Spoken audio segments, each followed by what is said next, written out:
So my mom's aunt, Caspera, died at a young age. She was 29 years old.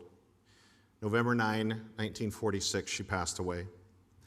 And Caspera's mother, my great-grandma, Sina Landy, wrote a letter to her relatives in Norway after Caspera's passing.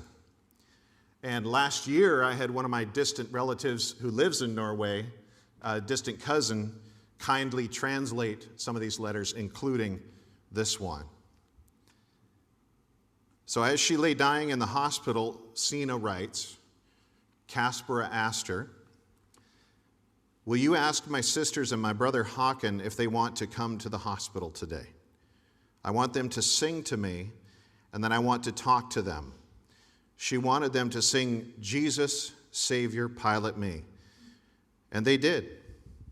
And when they got to the last lines, she started singing too. And when we cried, she said, "Don't cry." And then she smiled. She was prepared.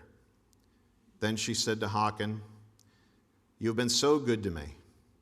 You have watched over me so many nights. Will you promise me one thing? If I die, that you will meet me in heaven? Will you give your heart to the Lord? Will you promise me that?" And he answered while crying, we will all be there."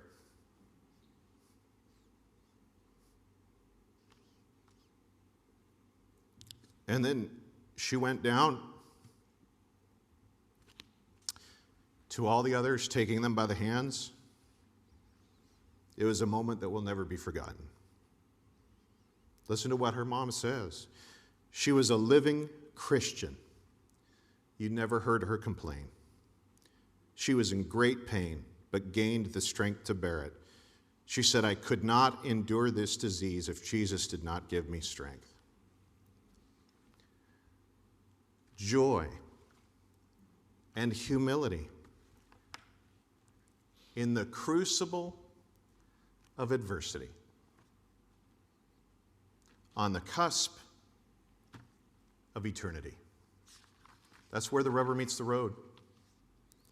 Joy and humility modeled by Paul, by Timothy, by Epaphroditus, and even down to young Caspera, who sings with all her siblings in glory now.